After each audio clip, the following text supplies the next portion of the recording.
លិខិតអំពាវនាវនិងស្នើសុំអន្តរាគមន៍របស់សម្ព័ន្ធសមាគមសហគ្រាសធុនតូចនិងមធ្យមកម្ពុជាស្ដីពីការចាត់វិធានការច្បាប់យ៉ាងម៉ឺងម៉ាត់និងដាក់វិន័យឲ្យបានធ្ងន់ធ្ងរបំផុតចំពោះជនល្មើសនិងក្រុមហ៊ុនប្រព្រឹត្តអំពើក្លែងបន្លំផ្លាកសញ្ញាផលិតផល Empress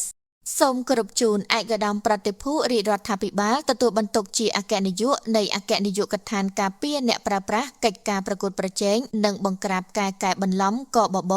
តាំងនាមសម្ព័ន្ធសមាគមសហគ្រាសធុនតូចនិងមធ្យមកម្ពុជាតំណាងឲ្យសហគ្រិននិងអាជីវករក្នុងស្រុកទាំងអស់សមាគមសហគ្រាសធុនតូចនិងមធ្យមកម្ពុជាសូមសម្ដែងនូវការគាំទ្រយ៉ាងពេញទំហឹងនិងកោតសរសើរដោយស្មោះចំពោះប្រតិបត្តិការចុះបង្ក្រាបយ៉ាងទាន់ពេលវេលារបស់អគ្គនាយកដ្ឋានកបបកាលពីពេលថ្មីនេះប្រតិបត្តិការនេះធ្វើឡើងផ្អែកតាមពាក្យបណ្ដឹងសូមអន្តរាគមន៍ពីរោងចក្រ LSV Industry ដែលជាក្រុមហ៊ុនទទួលបានសិទ្ធិផលិតនិងចែកចាយស្របច្បាប់តែមួយគត់នៅផលិតផលសាប៊ូម៉ា Empress នៅកម្ពុជាប្រតិបត្តិការនេះបានឈានទៅដល់ការស្វែងរកឃើញទីតាំងស្តុកនិងចែកចាយសាប៊ូคล้ายៗម៉ា Empress ដ៏ធំមួយកន្លែងស្ថិតនៅក្នុងខណ្ឌបឹងកេងកងរាជធានីភ្នំពេញ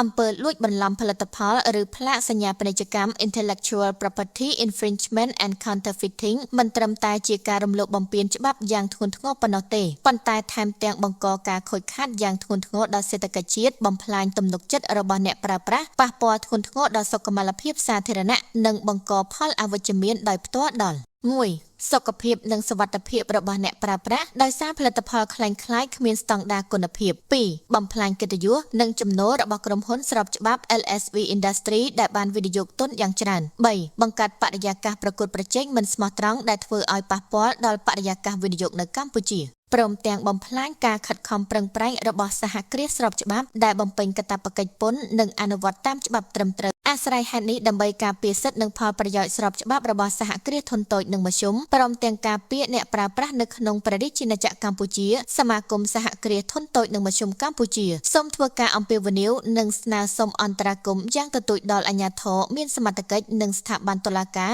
ដូចខាងក្រោម 1. អនុវត្តទោសទណ្ឌអតិបរមា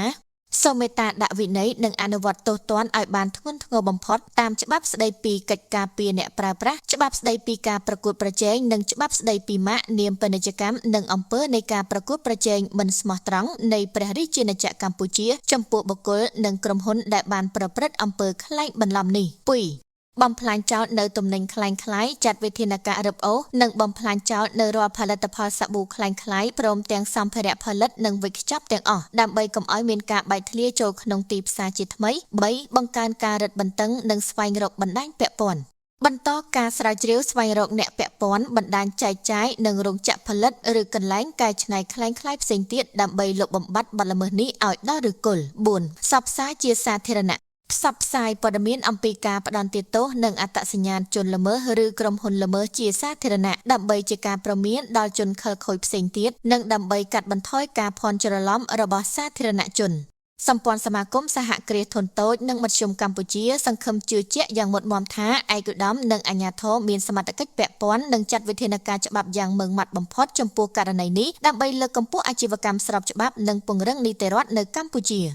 សូមឯកឧត្តមប្រតិភូរាជរដ្ឋាភិបាលទទួលបន្ទុកជាអគ្គនាយកនៃអគ្គនាយកដ្ឋានការពារអ្នកប្រើប្រាស់កិច្ចការប្រកួតប្រជែងនិងបង្ក្រាបការកែបន្លំកបបទទួលនៅការគោរពដ៏ខ្ពង់ខ្ពស់អំពីខ្ញុំរាជធានីភ្នំពេញថ្ងៃទី24ខែកក្កដាឆ្នាំ